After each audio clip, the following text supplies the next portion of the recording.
Pegue a sua Bíblia, meu irmão, minha irmã. Abra comigo em Êxodo, no capítulo 5. Êxodo 5. Êxodo 5.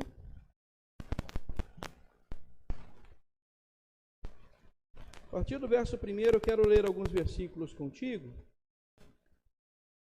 e rememorar algumas, eu vou chamar assim, de alguns apontamentos bastante interessantes que esse trecho da palavra nos traz.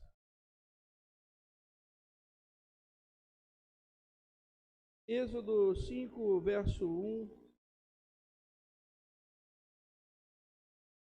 texto diz que depois foram Moisés e Arão e disseram ao Faraó: assim diz o Senhor, Deus de Israel: deixa ir o meu povo para que me celebre uma festa no deserto. Respondeu o Faraó: quem é o Senhor para que lhe ouça eu a voz e deixe ir a Israel? Não conheço o Senhor, nem tampouco deixarei ir a Israel. Eles prosseguiram: o Deus dos hebreus nos encontrou. Deixa-nos ir, pois, caminho de 3 dias ao deserto, para que ofereçamos sacrifícios ao Senhor, nosso Deus. E não venha ele sobre nós com pestilência ou com espada. Então lhes disse o rei do Egito: por que, Moisés e Arão? Por que interrompeis o povo no seu trabalho? Ide às vossas tarefas. Disse também Faraó: o povo da terra já é muito, e vós o distraís das suas tarefas. Naquele mesmo dia, pois, deu ordem Faraó aos superintendentes do povo e aos seus capatazes, dizendo: daqui em diante não torneis a dar palha ao povo para fazer tijolos como antes. Eles mesmos que vão e ajuntem para si a palha. E exigireis deles a mesma conta de tijolos que antes faziam. Nada diminuireis delas. Estão ociosos e por isso clamam: vamos e sacrifiquemos ao nosso Deus. Agrave-se o serviço sobre esses homens, para que neles se apliquem e não deem ouvidos a palavras mentirosas. Então saíram os superintendentes do povo e seus capatazes e falaram ao povo: assim diz Faraó: não vos darei palha. Ide vós mesmos e ajuntai palha onde a puderdes achar, porque nada se diminuirá do vosso trabalho. Então o povo se espalhou por toda a terra do Egito a ajuntar restolho em lugar de palha. Os superintendentes os apertavam, dizendo: acabai vossa obra, a tarefa do dia, como quando havia palha. E foram açoitados os capatazes dos filhos de Israel, que os superintendentes de Faraó tinham posto sobre eles. E os superintendentes lhes diziam: por que não acabastes nem hoje, nem ontem, a vossa tarefa, fazendo tijolos como antes? Então foram os capatazes dos filhos de Israel, clamaram a Faraó, dizendo: por que tratas assim a teus servos? E aqui, gente, há uma discussão, eu diria, entre empregado e empregador, patrão e empregado, ou senhor de escravo e escravo. E eu quero conversar um pouco com você sobre isso. O que fazer quando parece que tudo está dando errado?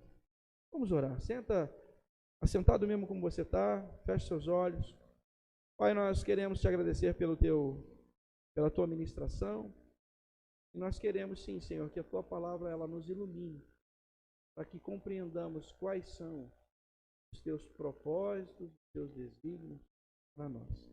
Então nos ajude. E é em nome de Jesus que oramos, gratos. Amém e amém. Irmãos e irmãs, esse texto ele traz um contexto, um lugar, tem uma história. E história essa que é importante que a gente rememore. É um texto numa ambientação de escravidão. E veja, não é uma escravidão, vamos dizer, comum, no sentido de foram lá, alguém invadiu a terra onde os hebreus estavam e trouxeram. Não. Os hebreus, eles foram eles migraram para o Egito por conta de uma fome que houve há muito tempo antes. E lá eles permaneceram, porque a terra era uma terra boa, um lugar onde eles estavam, onde eles conseguiam. Na terra onde eles estavam, eles migraram, e por terem migrado, eles naquela terra se estabeleceram, começaram a trabalhar, começaram a se multiplicar, começaram, vamos dizer assim, de certa maneira, assim, ser. Mas eles eram trabalhadores, eles eram imigrantes numa terra estranha. E o José, e a memória de José estava viva na cabeça do governante, estava tudo bem. Estava absolutamente tudo bem. Mas não foi isso que aconteceu para sempre. Veja aí, abra sua Bíblia, Êxodo no capítulo 1. Êxodo no capítulo 1. No verso 6, verso 7 e verso 8. Veja que toda aquela geração de José, os filhos de José, eles falecem, os filhos de Israel se multiplicam, mas no verso 8 diz o que de fato aconteceu. E embora tenham se multiplicado, eles não conheceram ou se esqueceram de José. E isso aconteceu principalmente com o governante, com o faraó. Querido, querida, uma coisa primeira que eu quero trazer nesse apontamento que a gente faz é que muitas e muitas vezes nós estamos assoberbados de coisas, aflitos por tarefas, apertados com coisas que vêm ao nosso coração, à nossa cabeça. Mas é importante que a gente pare para pensar naquilo que eu vou chamar de tradição, naquilo que eu posso chamar também de história. Muitas vezes, irmãos e irmãs, nós nos esquecemos do lugar ou dos lugares de onde nós viemos. Nós nos esquecemos da nossa trajetória, nos esquecemos do nosso lugar. E porque nós nos esquecemos dos nossos lugares, a gente perde referências. Foi o que aconteceu com o Êxodo aqui nesse texto, com o povo hebreu. Irmão e irmã, a gente pode pensar hoje que isso não acontece nos dias de hoje. Eu vou dar exemplos bem simplórios aqui. Se você tem uma família muito numerosa, quando você olha para a sua família, você pensa assim, nossa, é grande. Aí eu faço uma pergunta assim, qual foi a última vez que essa família grande reuniu e se viu? Pandemia, tá? E aí você começa a pensar, opa,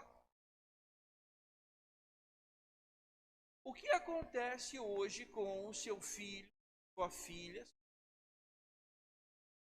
enfim, alguém que está perto de você? Quando você fala de um parente, de um primo, de alguém da tua família, vamos lá ver fulano, vamos lá ver Beltrano, vamos lá ver Ciclano, é da família, é primo, é isso e aquilo. Provavelmente essa geração ela não vai ter mais aquele mesmo ímpeto que talvez eu e você tenhamos. Porque, sei vocês, minhas irmãs, meus irmãos, mas quando alguém dizia para mim, vamos ver os meus primos há muitos anos atrás, ou a minha família há muitos anos atrás, eu dizia, opa, vamos ver o pessoal. Hoje, você vai perguntar para um menininho desse, tal, vamos ver, não, quero ficar aqui, mas vai ficar aqui fazendo o quê? Vou ficar aqui. E aí as referências elas vão se perdendo aos poucos. Aquela tradição, aquela história, ela vai se perdendo. Isso aconteceu com o povo hebreu. A história ela se perdeu. E de uma hora para outra eles se viram, parece que a ficha caiu, naquele lugar que não era a terra deles, num governo que não era o deles, no meio de um povo que não era o povo deles, mas eles muito numerosos, fortes, porém literalmente escravos. Irmão e irmã, quando a gente se vê numa situação dessa, a gente começa a pensar: onde foi que eu errei? Onde foi que aquela virada aconteceu, que eu deixei a coisa escapar? Talvez tenha sido isso que tenha acontecido com os hebreus. Olhe no começo do capítulo 5, e o texto diz que Faraó tinha uma única visão sobre o povo. O povo precisava o quê? Trabalhar, trabalhar, trabalhar. O povo precisa cumprir a sua tarefa. Vá fazer tijolos. Vá fazer, vá cumprir, vá. Irmãos e irmãs, muitas vezes o povo, quando se vê aflito, apertado, é aí que ele se lembra do Senhor. Que foi o que aconteceu aqui. O texto diz, um pouco antes, e eu não vou ler esse texto para você, mas depois em casa, durante a semana, quem sabe nos grupos de discipulado vocês lembrem dele. Mas peguem um pouco da própria história de Moisés. Moisés, ele é fruto, um bebê tirado do rio, seria morto, ele estava condenado à morte, mas, por ironias de Deus, ele é resgatado do rio e criado pela própria mãe, ainda sendo remunerado por isso. E esse menino seria o libertador, ou seja, o libertador saindo do próprio, vamos dizer assim, da própria casa de Faraó. Irmãos e irmãs, quando a gente olha a história de Moisés, ele foi educado conforme a casa de Faraó. Ele tinha o que de melhor a casa de Faraó podia ofertar. E é interessante que quando lá no capítulo 2, no final, você vê que Moisés, ele se envolve numa questão entre um etíope e o povo hebreu, e um membro do povo hebreu, um seu conterrâneo, digamos assim. Moisés, ele toma partido e mata o egípcio e enterra. O texto diz que quando ele no dia seguinte foi novamente tentar intervir numa situação, só que agora entre patrícios, né, entre irmãos, entre hebreu e hebreu, um deles diz: você vai querer matar um de nós como você fez com o egípcio ontem? O que Moisés faz? Foge. Moisés foge. Ele tinha cerca de 40 anos e foge por 40 anos. Fica escondido no deserto. Parece que tendo que desaprender o que ele aprendeu. Então ele teve que desaprender a violência, teve que desaprender o querer resolver na força do braço, teve que desaprender querer solucionar as coisas conforme aquilo que vinha na sua cabeça, no seu coração. E quando Moisés ele é chamado, e você vai encontrar isso lá no Êxodo, em Êxodo 3, Moisés já está com 80 anos. 80 anos, idade essa que, se fosse nos nossos dias, nós diríamos: já vi tudo, não tenho mais nada para aprender, já vivi tudo que tinha que ser vivido. Moisés, um monumento, um verdadeiro monumento.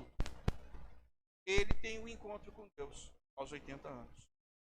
E é aos 80 anos que começa o seu ministério e ele volta ao Egito. Só que aqui é um outro Moisés.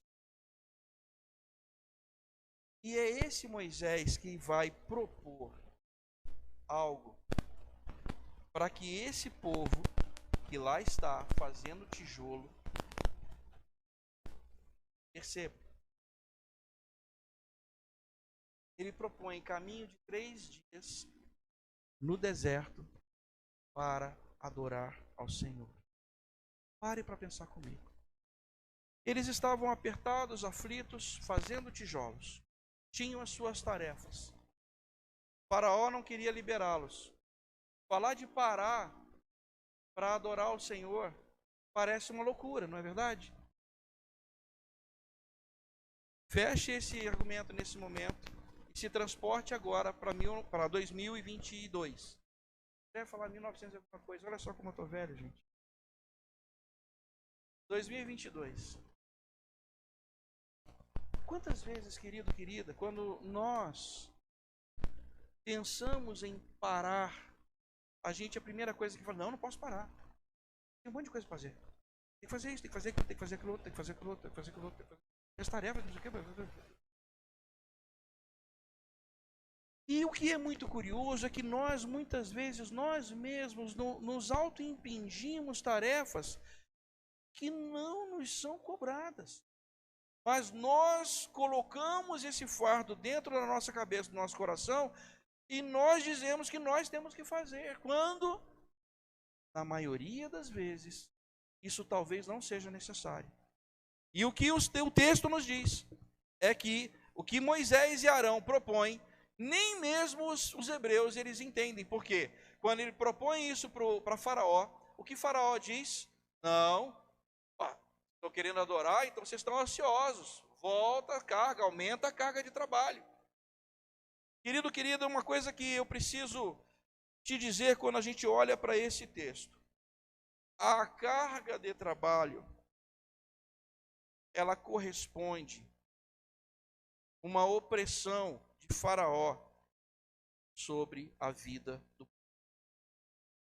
Então, se eu e você estamos sob carga de trabalho intensa, a gente precisa parar para saber que tipo de trabalho nós estamos fazendo e onde nós estamos colocando a nossa força de trabalho. Por quê? Se aquilo de fato é importante, então é para o reino, o Senhor vai abençoar. Mas se aquilo não é importante, eu estou perdendo tempo de estar na presença do Senhor. Tudo que Moisés e Arão pediram a Faraó, 3 dias, caminho, aonde? No oásis.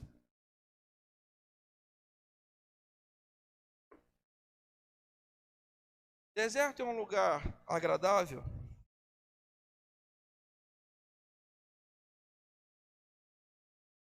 Eu te pergunto, quando eles saem do deserto, eles tiveram saudades até mesmo do quê? Das cebolas. Porque as cebolas, porque o Egito dá as cebolas.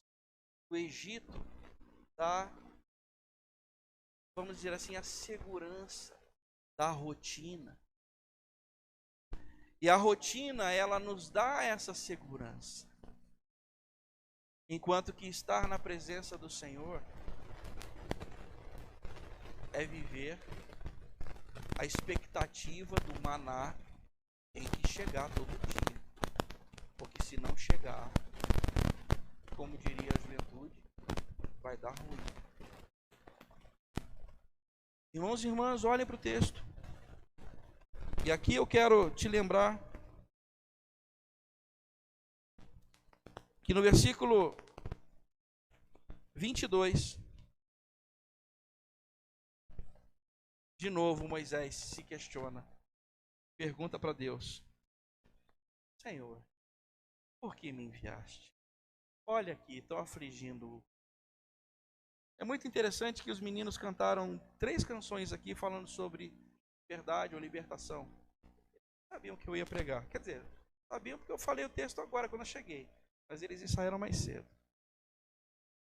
Tudo isso acontece, você vai acompanhar Êxodo, né, após as pragas e tudo mais, até que finalmente eles têm a grande libertação quando cruzam o Mar Vermelho. Mas a libertação, ela não vem de uma maneira muito fácil. A libertação, ela vem como uma escolha, uma opção que eles tomaram e que dava trabalho. Assim, irmãos e irmãs, desse texto eu quero extrair uma coisa que para nós hoje, no nosso mundo contemporâneo, penso eu ser fundamental. Nós precisamos parar. Parar em que sentido? Então eu vou largar meu trabalho, eu vou ficar uma semana, 15 dias sem trabalhar. Não, não é isso. É apenas separar tempo. Vamos separar tempo do nosso dia a dia, da nossa, enfim, da nossa vivência, para coisas que são básicas e elementares. Essa semana nós recebemos aí a notícia terrível. Uma menina de 11 para 12 anos que, né, rouba uma arma do outra e uma casa e assassinou uma menina de 13. E a pergunta que se faz é, mas como isso acontece e da onde veio? E aí um monte de perguntas se faz. Isso me lembra algo que aqui na Torá, depois do Êxodo, você vai encontrar depois lá dentro do Pentateuco um livro, Deuteronômio, onde o Senhor passa a Moisés e Moisés diz ao povo sobre o ensinar os filhos. Tu inculca, abre comigo, Deuteronômio 6, eu quero apenas passar esse texto muito rápido contigo. Deuteronômio 6.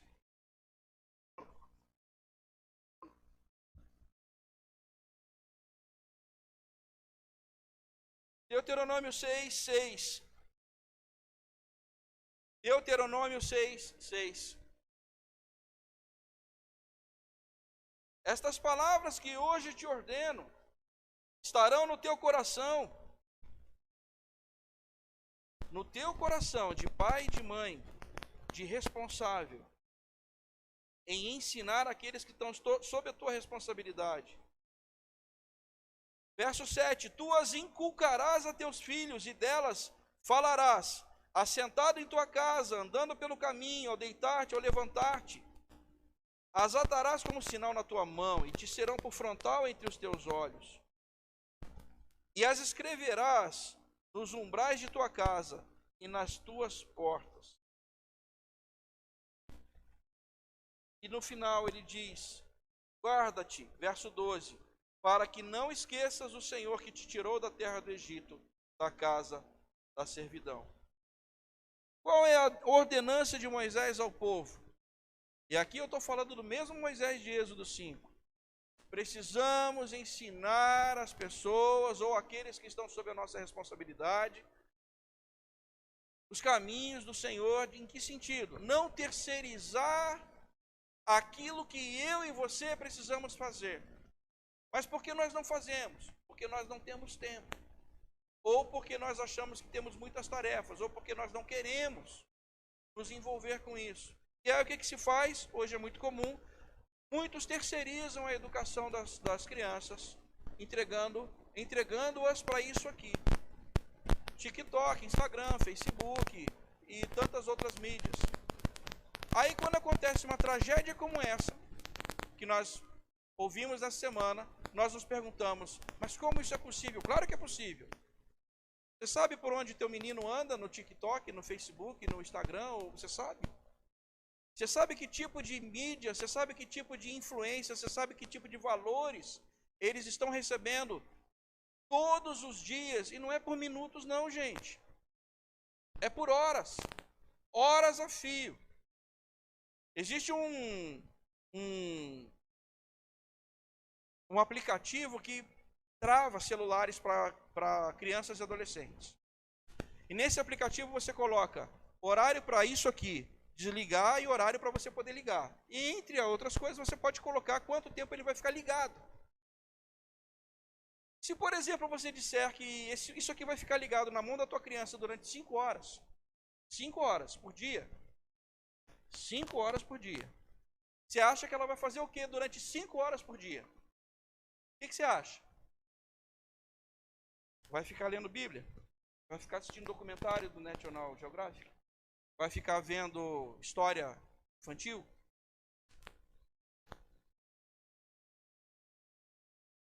Multiplica 5 por 7 dias da semana.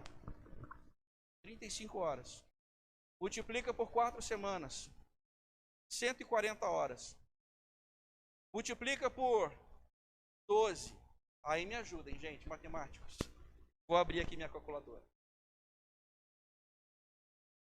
Faz para mim, Isa, 12 por 140. Ah, tinha que ela fazer. Quanto, Isabela? 1.680 horas. Para vocês que têm pós-graduação aqui na sala, aqui na nave da igreja, quanto tempo é uma pós-graduação? 360 horas, 400 e poucas horas, 500 horas, uma pós-graduação daquelas top. Em um ano, essa criança vai ter acessado praticamente 3 pós-graduações ou mais, se você deixar isso aqui livre. Aí você vai perguntar, quem é que tem mais força? Nós aqui, com 50 minutos, 1 hora, uma escola bíblica dominical de 50 minutos, ou isso aqui na mão dela, que nós terceirizamos, vomitando valores para essa criançada. Aí eu te pergunto, vão esquecer ou não vão esquecer quem era José? Entendem? Percebem? Aí eu te pergunto, vão querer vir à igreja ou não vão querer vir à igreja? Aí eu te pergunto, vão querer abraçar o Cristo da fé ou não vão querer abraçar o Cristo da fé? Vão querer ver os familiares ou não vão querer ver os familiares?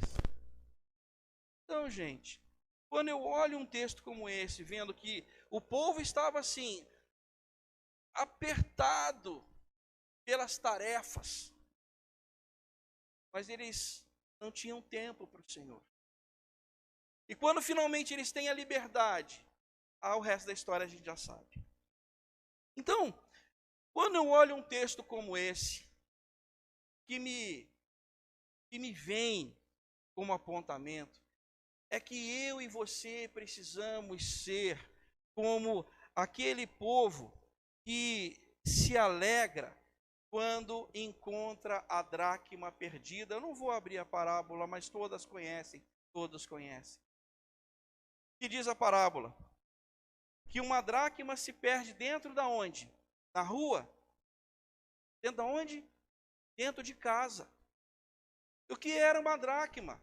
Era um valor importante que era dado para a nubente, para a noiva, caso ela precisasse voltar para casa, ela tinha.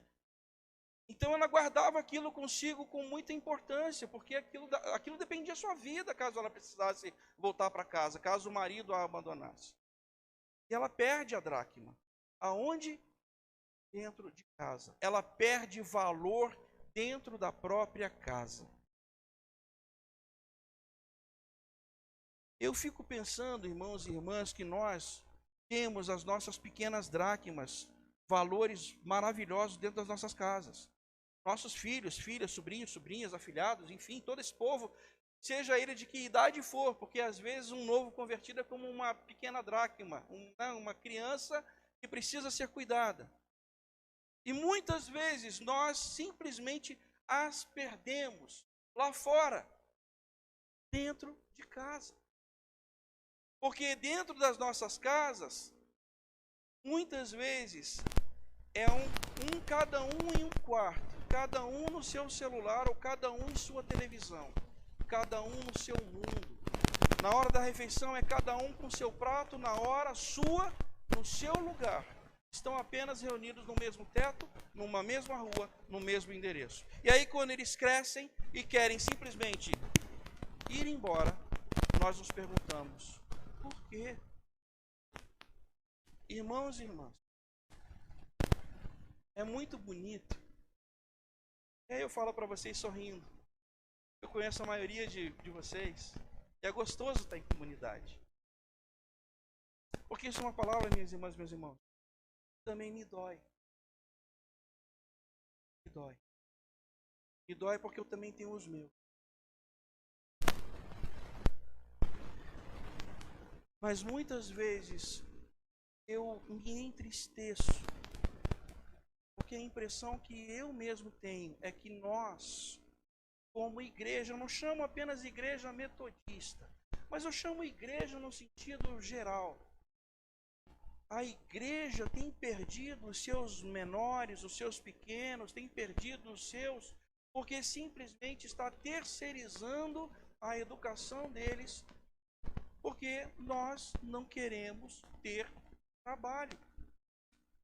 E aí é mais fácil vivermos ou queremos viver o nosso êxtase, queremos viver a nossa, a nossa catarse, do que ter aquele dia a dia vinculado ao comprometimento de ter que estar com ele, com ela ou com todos esses.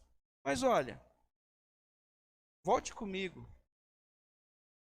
em Êxodo. Um pouco depois,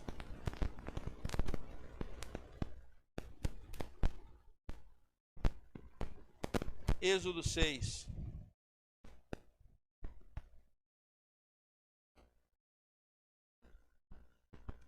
Verso 6. Portanto, essa é a promessa. Dize aos filhos de Israel: eu sou, eu vos tirarei de debaixo das cargas, eu vos livrarei da sua servidão, eu vos resgatarei, braço estendido e com grandes manifestações de julgamento. Tomar-vos-ei por meu povo, e serei vosso Deus. E saberei que eu, o Senhor, eu vos tiro de debaixo das cargas do Egito. A nossa esperança, irmão, é o Senhor. Quando nós apontamos Êxodo 5 e dizemos: olha, precisamos tomar pé disso, Êxodo 6 ele dá a promessa: o Senhor é aquele que nos tira disso. Por isso, aqui eu encerro. Eu e você temos uma incumbência. Qual é? Precisamos buscá-lo no templo só? Não. Em casa. Todos os dias. Para que aqueles que estão ao nosso redor vejam que o Senhor ele está ali e se apaixone por ele. Porque olha a tua vida, a minha vida, como um folheto. É aquela história de você estar com ele e ele sabe que você se compromete com ele. Porque você está com ele, ele gosta desse negócio. Isso faz muita diferença. É muito mais gostoso um abraço que alguém que simplesmente, toma aí, Porque o abraço, ele gera vínculo. Isso aqui, você troca quando cai em obsolescência. Voltemo-nos para o Senhor. Busquemos ao Senhor, como diz o profeta, quanto pode achar. Feche seus olhos, vamos orar. Obrigado, Senhor, pela tua graça, pelo teu cuidado, pelo teu amor. Colocamos diante de ti, Senhor, todas as nossas questões. Nós louvamos o teu nome. Te pedimos sim, Senhor, que o Senhor nos induza a esse comprometimento, a esse apaixonamento. E assim nós nos colocamos na tua presença. Te pedimos, vem sobre as nossas casas, as nossas famílias. Vem, Senhor. E é no nome de Jesus que nós oramos. Amém e amém.